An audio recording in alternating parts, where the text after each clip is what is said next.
much for spending some time with us today to close out the Game Changers Women in Soccer Symposium. It is hosted by Edmonton Scottish United SC. First off, how are you? I'm great. Obviously, things are ramping up for the summer, so it's been a busy few weeks, but it's exactly what you want to be planning for. So yeah, I'm great. And Vancouver is treating you well? Well, the sunshine is out, and it's been out quite a lot actually. So yeah, no, it's really nice to be back and to be in Canada. It's, you know, somewhere that I love, that the family loves. So yeah, it's great to be back. Well, of course, we'll chat about the national team, but before we get into that, I'd actually like to know a little bit more about you, because like I know the bullet points of your career. Born in England, you got your bachelor's degree from Liverpool John Moores University. You spent some time in New Zealand. You came over to North America for your first stint with Canada Soccer, headed back to England, and now you've returned to Canada as head coach. But I want to know, all of that aside, where did you get your love of soccer? I think where I'm from, so northeast of England, for those that follow the English Premier League, etc., I think like it's in your blood. I think in England, it's not like in Canada and New Zealand, other countries I've been, where it's very multi-sport.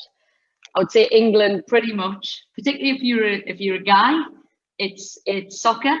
But I was pretty much, you know, the only girl on my soccer team, and you know, so it's quite unique. Particularly, I'm from a small town, so I was the only girl on the team.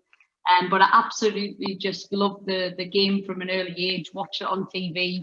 Paul Gascoigne was my sort of hero back in the day. So yeah, I think my love for football probably just came from the area I grew up in, and you know, just love playing on the street, which you don't see very often these days. But now, obviously, as you know, in England, the women's game's gone through the roof. It's a lot more sort of, you know, girls teams, boys teams, less mixed. But yeah, absolutely loved it from a very, very young age, and you know, was out on the street kicking a ball every single day. So your choice to go into coaching, was it because you thought that was the next step, or did you not want to look for a professional career? What was the turning point for you? I think twofold. One, I wanted to be the best that I could be. Like, you know, I'm ambitious. So I knew I wouldn't play for England. That, you know, I had no left foot. I had all the tricks in the book, and you know, you put me on a small pitch and I look half decent, but the 11v11 game, I just, you know, in my small town, you know, I hadn't been exposed to probably a more elite pathway. But I think that's the first thing. And then the second thing, it wasn't really seen as a pathway, is probably the other thing. So I think that's the big part of, you know, I think to dream about certain things, you've got to be able to see it. And it wasn't necessarily back then a huge thing in the women's game, although it was getting there. So I think for me, it was known I was never going to play at the highest level. So I want to coach at the highest level. So I got into it really, really young. I definitely, in my younger days, had a thirst for being a teacher. And I think you put the two passions together, coaching, or sorry, soccer, and then wanting to be a teacher, put those together. And the minute I started doing coaching from a very young age, you know, my local sports centre and, you know, little things like that, I very early on had a real big passion for it. And then when I got to the age of 16, I did like a college scholarship before I then went to university. And I just, yeah, absolutely loved it. Became a high flyer. So at school I was very average, but the minute it was about coaching and sport, I was off. Yeah. So yeah, that's how I sort of got into it. I'm curious though, you're still so young. Were there any coaches that you looked up to at that time? Just because I'm thinking of the women's game, and I mean, other than Pia, who was out there at that time? Well, I think there was Hope Powell, Mo Marley, and Mo Marley was at Everton. And so when I went to Liverpool, she was my first sort of female coach role model. I went to Liverpool. I actually emailed her from university and said, listen, can I come down to Everton? And they were a professional team. And you know, went down, and week after week, I was allowed to do more and more, and sort of, you know, she's seen I was committed and passionate. And so I would say that Mo Marley was my first sort of female role model. And then obviously John Herdman coached me in my hometown as a player. And so you know, John's an inspirational coach, and so he definitely was a role model in that sense. But then I think female role model was Mo Marley, and you know, come back full circle when I went back to England to work with England. I'm then working with Mo Marley, so it was really cool. And even when I was back in the UK before we went into camp, I managed to, you know, catch up with Mo for 3 hours and just, you know, just chat. So for me, come full circle. But I do think the importance of having a female role model or seeing female coaches at the highest level, I know personally that definitely showed a pathway for me, and I wanted to be a professional coach.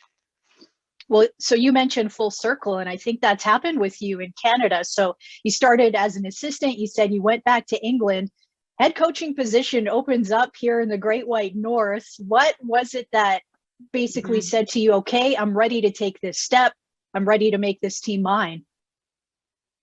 I think two things. I left Canada because I was doing all of the youth teams. I was an assistant, and I was juggling many balls at the time, and I knew for me to be the best I could be and where I wanted to be, I needed to do just one thing and do it well, and probably more important, work with senior players. So my route back to England was, one, we just had a little boy, and so, you know, closer to my family, and you know how that works. But secondly, for 2.5, 3 years, I'd worked with senior professionals, and I knew I needed to do that to eventually be a senior head coach.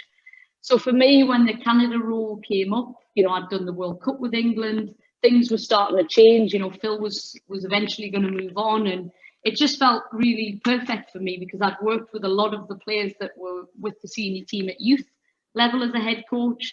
I'd very much invested so much of my time and passion in Canada. You know, I love the country. I don't really want to leave. But then secondly, the players and the country, and it was just close to home. So yeah, I think I felt ready, and you know, I do feel ready, and I'm enjoying every minute of it. Okay, we got to talk about the players for sure. And you know, I'll ask about Christine Sinclair off the top. For me, I look back to 2002, Canada hosted the U19 tournament. And I remember watching that tournament around the same age. And I'm like, who is this girl that's just doing absolutely everything, and her drive and her passion? And I remember that game in Edmonton, like 40,000 people packed into Commonwealth Stadium to watch this U19 tournament, and just her leadership, but that like look in her eyes, and just like she's taking this team on her back. And then I become a journalist and I get to speak with her, kind of like we're speaking now. And it's like, wow, she's so humble and gentle and very well soft-spoken is basically what I'm trying to say. So what is she like for you as a coach? Yeah, well, you know, she didn't come to She Believes and then got injured in the England camp. But what I would say is from the minute I got the job, the conversations I've had with Christine on the phone, you know, face to face on video, which is how it all seems to work these days, is I've just got this real like hunger from her. That's the first thing. For someone who's achieved what Christine's achieved, I still see you talk about those eyes widen. You know, the minute you start talking about achieving big things and winning, like I think she's a serial winner. So that's the first thing that stands out to me. And then working with her in England, just like you say, very humble, just like any other player in the sense of doesn't want any special treatment, just wants to be challenged, be the best she can be, and probably more importantly, hang out with our mates at the national team who she'd not had a chance to do that with for some time. So there was that. And then I think for me as a coach, just seeing even the 30 odd minutes in that Wales game where she was on the pitch, just that touch of class, like she just, you know, that she can hold the ball up. She doesn't need 3 touches. She can do it in 1. So on the pitch, like her qualities are evident, and, you know, she gets labeled with just goals, but it's much more than that. You know, as a coach now, I'm like, she keeps things ticking. Yeah. But definitely off the field, she just has this aura, and I think any player alongside Christine is going to feel more confident when Christine's in the team. But the great thing for me is the team has had to this year been forced into playing without Christine in it. And I think if I'm her, that also takes a little bit of the weight off my shoulders, because I do think Christine is Canada, or has been labelled to be Canada, and she is for what she's achieved. But I think she's fantastic to work with. I'm really privileged to do that.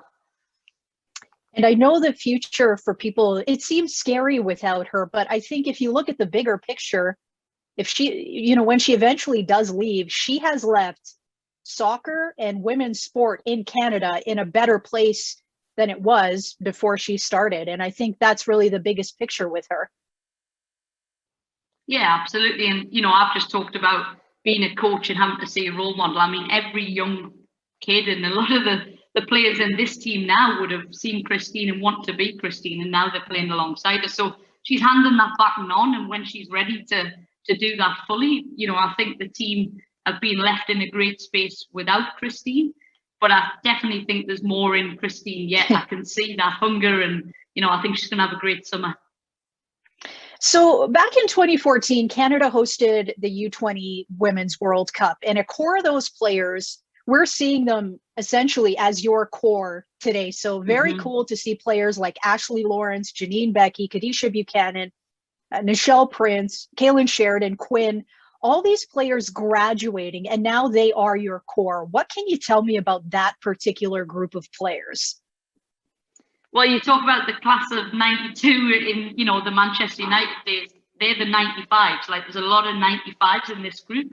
And I think, it's a great group that's come through. They've experienced, like you say, the pressure of a home World Cup, a lot of talent, and you can see the tightness of that group. I think the big thing when I came in, I got the sense it was almost like those players were waiting for the veterans to lead. It's the veterans team. We don't want to step on their toes, and the veterans are almost like, these guys are actually the core of this team. They've got bronze medals around their neck. They've got crazy experiences. A lot of them are playing professionally in Europe, NWSL. So I think, the system has a lot. There's a lot of credit needs to be given to the system, because I think that goes to provinces, to youth coaches, to everything that came through that system. There's a whole host. The core of this group has come through that sort of aligned system that was put in place. But then you've got other players now that have maybe came outside the system or have gone on their own path, and I think that's also really important. Okay, that's such a great segue into my next question, because forging your own path, right now there are two players who stick out to me more than anybody else. And that first is Vanessa Gill. I talked to her maybe 2 years ago, and she even told me, she said she wasn't even playing soccer until she was a teenager, and she started as a goalkeeper. And Evelyn Vienne, and I remember just watching her NCAA career, and I was like, wow, this girl can find the back of the net like nobody's business. But yet she had never been called to a national team camp. And here we are, 2021, and they could potentially be very key pieces for you going into the Olympics. What is your outlook on players who may not necessarily come through the youth system and forge their own journey? I think it's great, because I think, if I'm any player, and, players go through setbacks, right? They don't get selected for provincial, or in this case, regional Excel centres. Like, that happens because people develop at their own rate, and, for whatever reason, there might be a lot of talented players in their position. However that works. But I think if I'm a young player, the likes of Evelyn Story or a Vanessa, I think it shows that you never give up. And both of those particular players, you sense that when you talk to them. You talk to Evelyn, doesn't get carried away. It's about getting better every day. So I think that's really, really important. And for me as a national team coach, I can't only be fixated on one route to the national team. If someone goes off and plays professional soccer and does well, their job is on the line week in, week out. And there's something to be said for that. That is like, you have to perform week in, week out. So when it comes to a major tournament, those players have got those experiences in them. They might not have Youth World Cups in them, but they've also got that sort of needing to win week in, week out. So I think it just shows that, the shirt is there for the taking, no matter what entry level you come in at. As long as you're performing for a senior team, it's about picking players that are performing, and that's exactly what I'm doing. I'd like to ask you about Ashley Lawrence in particular, and she's just a fascinating player because essentially she's useful anywhere on the pitch. And I know you've used her as a fullback, and then we saw in the UK friendlies that just finished up, you were able to move her up the pitch a little bit. What do you do with a wicked problem like Ashley Lawrence, and just how do you coach something like that and figure out where she fits best? I think for Ashley, listen, I felt straight away because I didn't have her in the She Believes. And I've always, even in Europe, when I remember Chelsea played PSG in the Champions League, I don't think Ashley globally gets the credit that she deserves. Like, I remember being at that game and thinking, she's like one of the best fullbacks in the world, Ashley, or best players. And so I think with Ashley, it's a real X factor to be able to do what I did in the UK. And I'd always, when I got the job, I started looking at that midfield and, you know, what does that need? And for me, Ashley is technically and physically really competent to play in both positions. So I think going to an Olympic Games, any player that can do that already has an edge, because it means with that small roster, they can play in multiple positions. And then with Ashley, she's just very like intelligent, motivated. When I met with her recently, I challenged her, like, you haven't got the credit you deserve. What are you doing to make sure that this summer is a big summer for you personally, but also for the team? And we started looking at, like, you know, what measurements does she do in terms of statistics in a game, and how does that compare to some other fullbacks around the world? And so to keep challenging Ashley to achieve more and more and more. So yeah, I think it's great. I've got that card, depending on who I'm playing, what we need in the midfield and fullback. But I think, yeah, I felt Ashley's quality straight away from session one. I'm like, yep, Ashley's a great asset to have in this team. So one player, unfortunately, that hasn't been able to come to two of the camps here is Kedisha Buchanan. Obviously, the pandemic has been an issue. And it's funny, I mean, we look at that back line and you have Shalina and you have Vanessa, and then you throw Kedisha in the mix, and that's an exceptional set of center backs. How will you amalgamate Kedisha back into the program when you get a chance to work with her a little bit? Yeah, well, when I got the job, I remember thinking, oh, if we ever have an injury with Kedisha, I'm not sure what we're going to do. And obviously now I've had to have, I think, 5 games without Kedisha. So it's actually been a blessing, because anything can happen. You only have to look at, let's go, the Australia game in 2016 where the red card with Shalina. We've had a history of centre backs at major tournaments being a bit of an issue, whether it be red card, injuries. So for me, I'm actually in a really cool space going into an Olympics, knowing that I've got 3 and more actually great centre backs. So for me, Kedisha is a world-class centre back. You can't get away from that. I think I'm excited to have Kedisha in.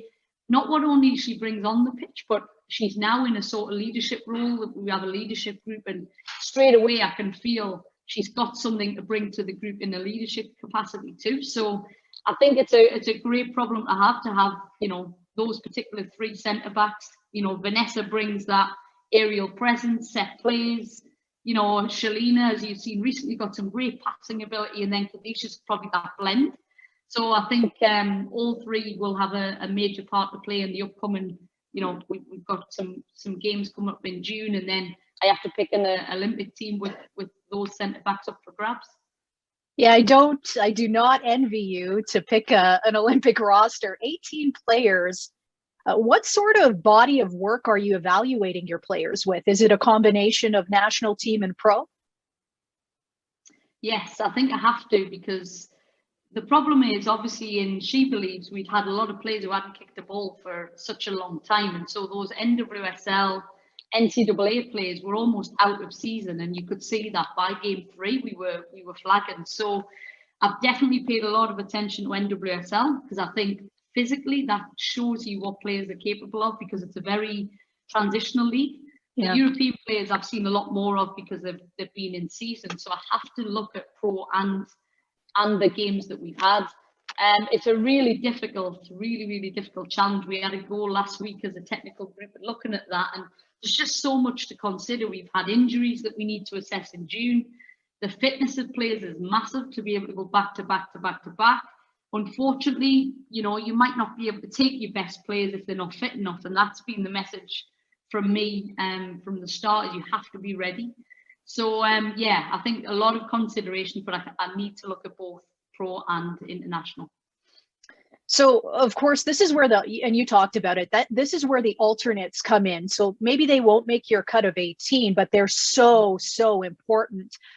I think back to 2012, and I remember John Herdman's squad got absolutely decimated with injuries. Candice Chapman, who at that time I thought she was one of the best center backs in the world, she gets injured.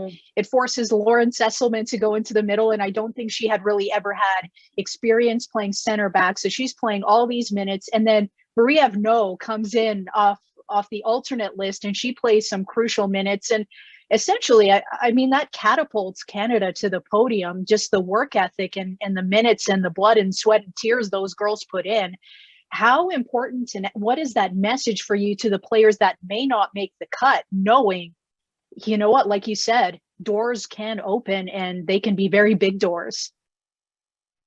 Yeah, and I think the big thing is the profile of those alternates, because they have to be able to cope with things like, and I remember this 2016, they don't get a medal, right? So that's the first thing. If you're alternate, you don't get a medal.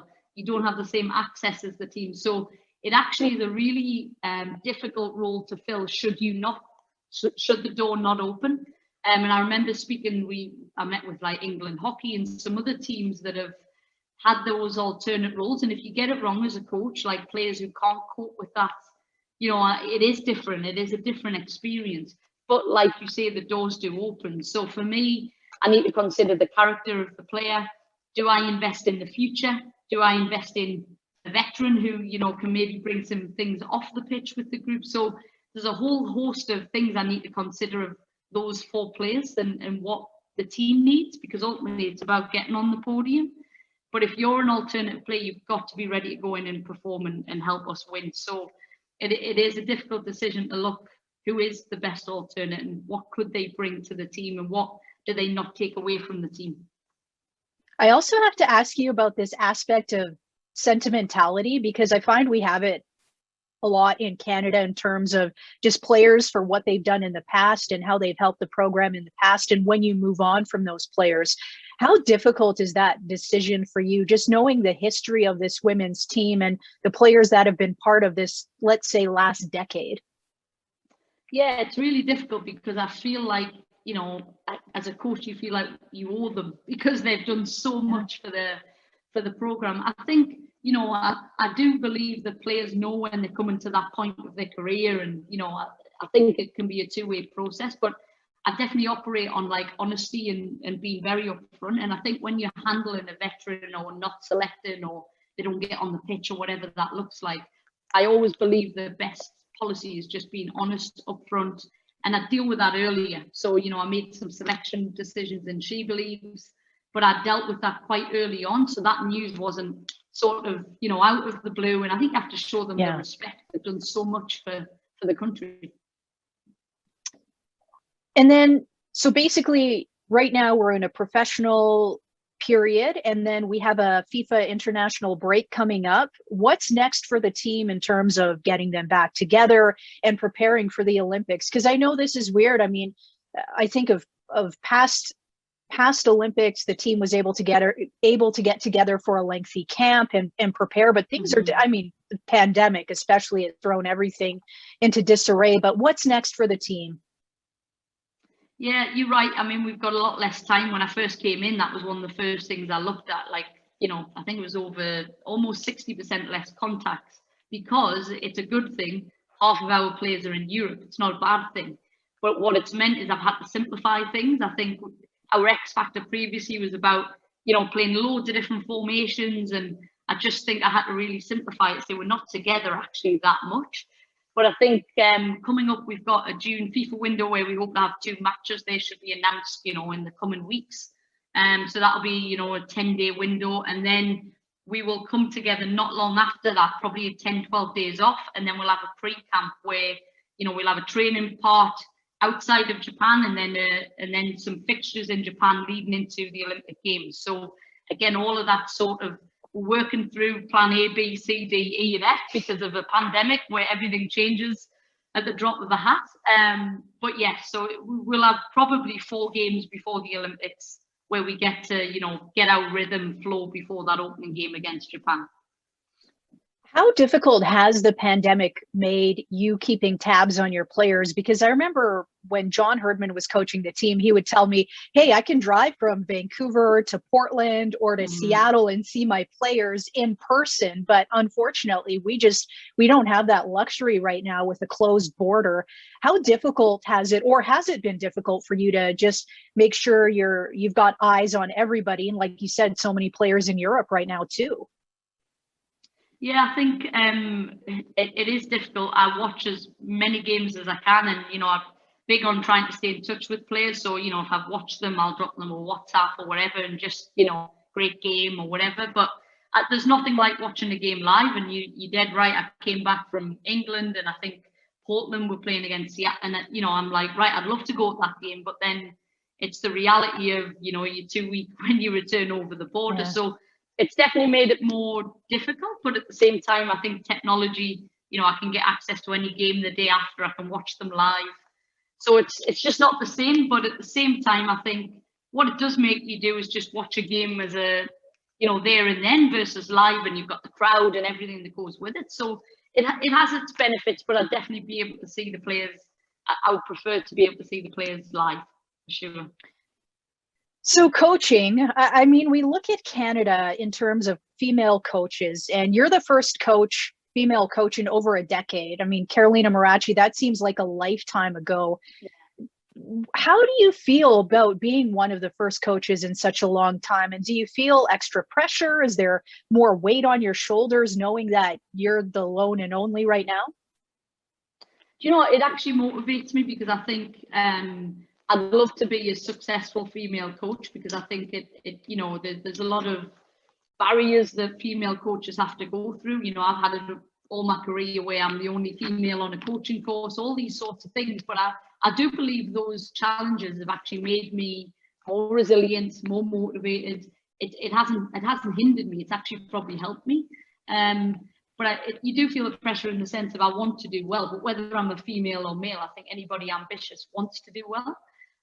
But I am passionate about supporting any female coaches, getting involved in coach education and supporting any female coaches in their journey.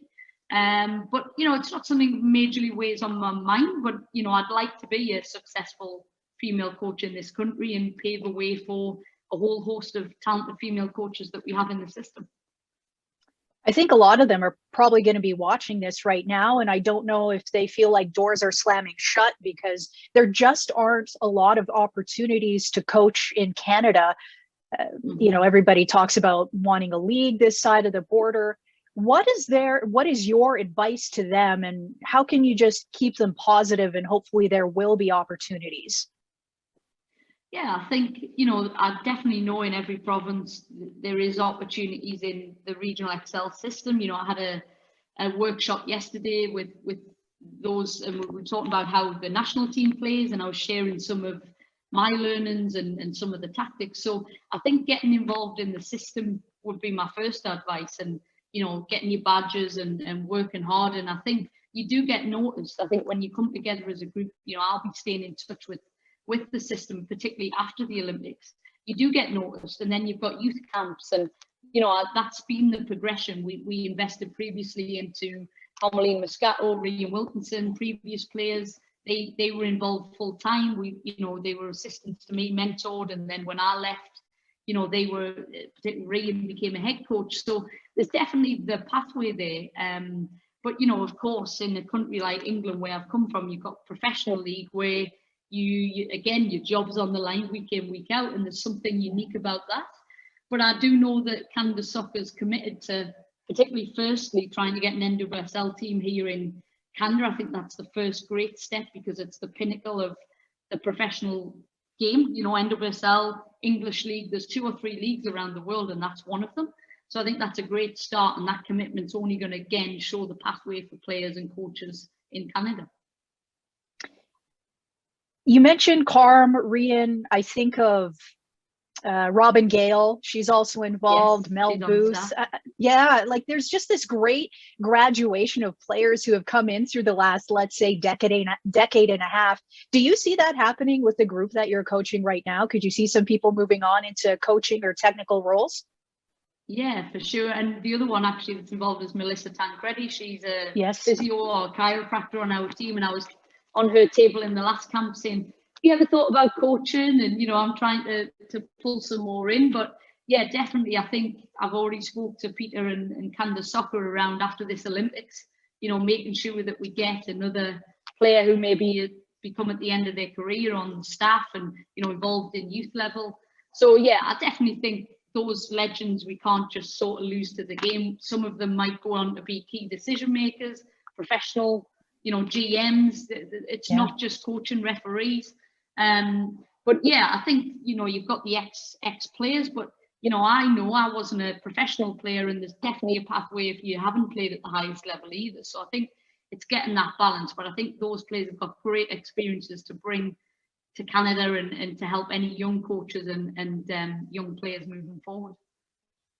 Okay, I'm gonna let you go real soon, but I want to end on a happy, fun note. You spent some time in Canada now, first stint, now your second stint. I want to know, what is your favorite Canadian delicacy, your favorite food, snack?